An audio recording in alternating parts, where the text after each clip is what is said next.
nongeye kubaha ikaze mu kiganiro Detox. Njyewe nitwa Ubatujije wabategura icyegeranyo cy'uyu munsi ku bitangaza byabaye mu gihe cya Yesu Kristo. Gusa twe benshi tudakunda kwibuka kandi ari muri bimwe Yesu yakoze byahinduye imbaga nyamwinshi bituma baguma kwizera. Igitangaza cya mbere, amafaranga mu nda y'urufi. Kenshi iyo uvuze ku bitangaza ntitwakwibagirwa uko Yona urufi rwamumize rukamuruka, tukumva tugize ishimwe mu mitima yacu ko Imana nta kitadukiza. Gusa tukirengagiza ko igihe Yesu amaze gukiza umwana w'umuhungu wari urwaye igicuri agiye i Kaperinawumu, abakoresha b'ikoro begeye Petero bakamwaka umusoro w'idedarakama, basobanura ko idedarakama ari urupiya. Petero yinjiye mu nzu kubwira Yesu ibyo abwiwe, aramutanga aramubwira ati, jya ku nyanja ujugunyemo ururobo, ifi uri bubanze gufata uyende uyasamure, urasangamo sitateri, uyijyane uyibahe ku bwanjye no ku bwawe. Sitateri basobanura ko ari impiya ebyiri. Aha biragaragaza neza ko Yesu nta mafaranga yari afite, gusa igitangaza ko cyo gukura amafaranga aho atava ndetse n'aho atazava. Ni nko kubwira ngo asamura mugenzi wawe, kuremo amafaranga y'ishuri y'abana bawe.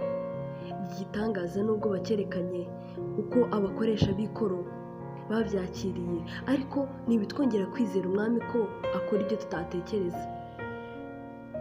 Igitangaza cya kabiri, Yesu ava mu giti cy'umutini.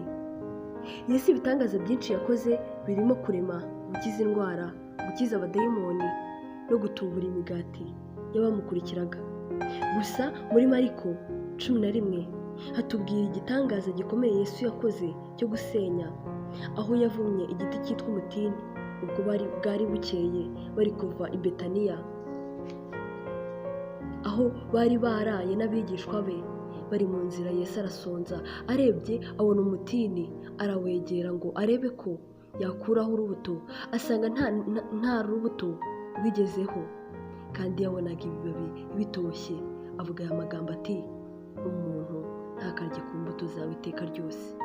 Abigishwa be babyumva, bukeye ubwo bari kugenda babona wa mutini wumye, batangazwa nabyo, batangazwa n'ijambo rito Yesu yari avuze, gusa rikagira ingaruka zikomeye cyane. Icyo kiri mu bitangaje Kristo Yesu yakoze byo gusenya. Burya ijambo rirarema. Igitangaza cya gatatu, Yesu akiza nyirabukwe wa Simoni. Igitangaje si uko yamukijije, kuko yakijije benshi, ndetse yakijije nyirabukwe wa Simoni amaze gukiza umuntu wari utewe n'abadayimoni i Kaperinawumu. Ahubwo igitangaje ni uburyo yamukijije ubwo yari avuye mu isinagogi ajyanye na Yakobo na Yohana mu nzu ya Simoni na Andereya. Ubwo nyirabukwe yari aryamye arwaye ubuganga, nuko amubwira ibye. Gusa Yesu araza amufata ukuboko amubyutsa, nta n'icyo amubwiye. Ubuganga buhita bumuvamo, ahita abyuka atangira kuzimanira abo ngabo bose bibaje. Usibye ko tuzi ko ari umwana w'Imana Yesu wabikoze, naho ari ubu watangira kwibaza icyo umuntu akoreshwa nacyo, kuko Yesu yakoze ibikomeye. Igitangaza cya kane, Petero agendesha amaguru hejuru y'amazi. Hari hafi buri mukristo azi inkuru y'uburyo Yesu yagendeye hejuru y'amazi. Gusa igitangaje icyo gihe si we wenyine wabikoze, ahubwo na Petero nawe Yesu yamuhaye ububasha bwo kuyaca hejuru, kuko byari igitangaza ndetse giteye ubwoba. Imaze gukandagira ku mazi, bigerageze gato, nta gutinda na gato, kuko ntibyashoboka. Ariko umwana w'umuntu Petero yarabikoze ubwo yari amaze gushidikanya kuri Yesu aje kubatabara mu nyanja mu bwato, avuga aya magambo ati, mwami niba ari wowe untegeke nze aho uri, ngendesha amaguru hejuru y'amazi.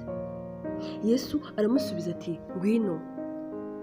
Petero ako kana yagendeye hejuru y'amazi kubera kwizera ijambo rya Yesu gusa, ngo ngwino. Ijambo ry'Imana rirarema. Reka tuvuge igitangaza cya nyuma, si icya nyuma mu byo Yesu yakoze bidakunda kuvugwa, kuko ni byinshi cyane sinabirondora. Gusa nicyo nagize icya nyuma ku rutonde rwanjye. Akenshi duteka umuceri igikombe kimwe tugasanga cyuzuye isafuriya. twateka ibishyimbo nabyo bikagenda gutyo, ejo nakogosha umusatsi nkasanga mu gitondo umusatsi wakuze, naca inzara nabyo bikagenda gutyo. Gusa twese nta n'umwe ubyitaho, twumva ari ibisanzwe ndetse rimwe na rimwe tukabyinubira. Igitangaza cyabaye Yesu amaze kuzuka cyari icya gatatu yari akoze,